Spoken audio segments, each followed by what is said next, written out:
हमारी धरती विविधताओं से भरी हुई है। यहाँ ऊंचे ऊंचे पहाड़ हैं, विशाल मैदान हैं, कल कल करती नदियां हैं, तो कहीं रेत से भरे रेगिस्तान हैं। कहीं पानी की भरमार है, तो कहीं प्यास बुझाने को पानी भी दुर्लभ। यहाँ वर्षावन है तो सूखी बंजर पहाड़ियां भी, बर्फ से ढकी चोटियां हैं तो गर्म रेगिस्तान भी। धरती हमारे सौरमंडल का तीसरा ग्रह है। अब तक यह ब्रह्मांड का एकमात्र ऐसा ग्रह है जहां जीवन संभव है। सदियों से यहां जीवन पनप रहा है और आने वाले समय में भी रहेगा। यह धरती अपनी धुरी पर घूमते हुए दिन और रात बनाती है। प्रकृति ने इसे बड़ी खूबसूरती से बनाया है। यह अपनी धुरी पर 23.5 डिग्री झुकी हुई है, जिससे यहाँ पर सर्दी, गर्मी और बरसात जैसे मौसम बनते हैं। धरती का वायुमंडल, जिसमें जीवनदायिनी ऑक्सीजन है, हमारे जीने के लिए आवश्यक है। ये सूर्य के चारों ओर 365 दिनों में एक चक्कर पूरा करती है, जिससे एक साल बनता है। लेकिन क्या यह धरती हमेशा से इतनी खूबसूरत थी? इसका जन्म कैसे हुआ? क्या शुरुआत से ही यहाँ जीवन था? धरती का जन्म आज से लगभग 4.5 अरब साल पहले हुआ। उस समय ना समय था, ना ही अंतरिक्ष, तारे, आकाशगंगा, यहाँ तक कि ग्रह और उपग्रह भी नहीं थे। सब कुछ शून्य में सिमटा हुआ था। लेकिन फिर एक छोटे से बिंदु, जो एक परमाणु से भी छोटा था, में अचानक एक बड़ा विस्फोट हुआ। इसे हम बिग बैंग कहते हैं। इस विस्फोट से ऊर्जा और पदार्थ चारों तरफ फैल गए। धीरे धीरे हाइड्रोजन और हीलियम गैस के बादल बनने लगे। समय के साथ ग्रेविटी यानी गुरुत्वाकर्षण ने इन गैसों और कणों को आपस में जोड़ना शुरू किया। इससे परमाणुओं का निर्माण हुआ और फिर पहली बार ब्रह्मांड में तारे जन्मे। इन तारों के समूहों से आकाशगंगाओं का निर्माण हुआ। हमारी आकाशगंगा मिल्की वे में सूर्य का जन्म हुआ। सूर्य के चारों ओर घूमने वाले धूल और गैस के बादलों ने धीरे धीरे ग्रहों का रूप ले लिया। इसी प्रक्रिया में पृथ्वी का जन्म हुआ, लेकिन वह आज की धरती जैसी नहीं थी। शुरुआती पृथ्वी बेहद गर्म थी। इसकी सतह पर उबलता हुआ लावा बह रहा था। भारी ज्वालामुखी विस्फोट और उल्काओं की लगातार बारिश हो रही थी। इन टक्करों और विस्फोटों से गैसें बाहर निकलीं और धीरे धीरे पृथ्वी का वायुमंडल बना। लगातार होती उल्काओं की बारिश ने पृथ्वी पर पानी लाया। इन उल्काओं में जमी हुई बर्फ थी, जो पृथ्वी पर गिरते ही वाष्प में बदल गई। इससे बादलों का निर्माण हुआ और फिर मूसलाधार बारिश होने लगी। लाखों सालों तक बारिश होती रही, जिससे महासागर बने। इस बीच ज्वालामुखियों और रासायनिक प्रक्रियाओं के कारण धरती पर जीवन के लिए जरूरी तत्व बनने लगे।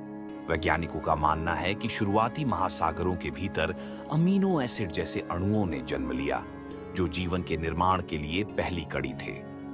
एक समय ऐसा भी आया जब मंगल जैसे बड़े ग्रह ने पृथ्वी से टक्कर मारी। इस टक्कर से पृथ्वी के बाहर धूल और चट्टानों का एक घेरा बन गया, जो बाद में हमारे चंद्रमा के रूप में विकसित हुआ।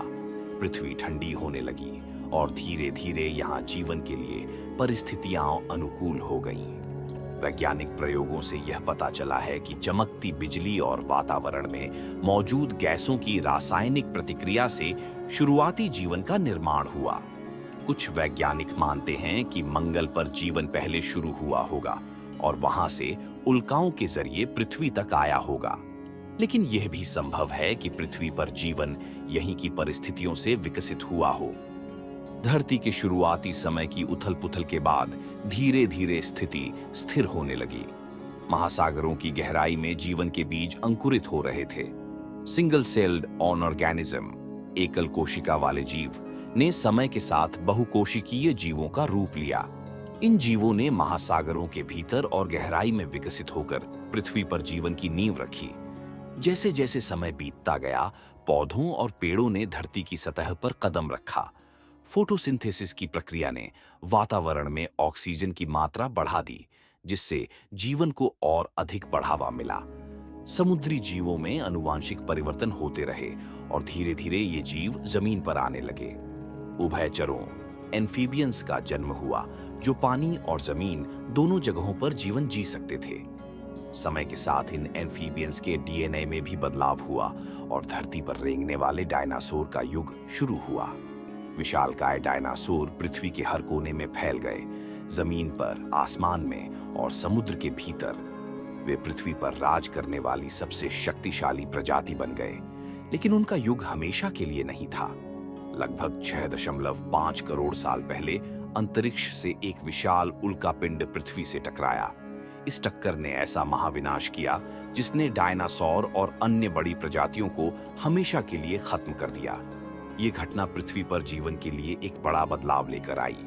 छोटे जीव जैसे मामल्स, स्तनधारी, जो 25 किलोग्राम से कम वजन के थे, इस प्रलय से बच गए। यही मामल्स धीरे धीरे पृथ्वी के नए शासक बने। इनके डीएनए में समय के साथ बदलाव होते गए और इनसे प्राइमेट्स जैसे बंदर और एप्स का जन्म हुआ।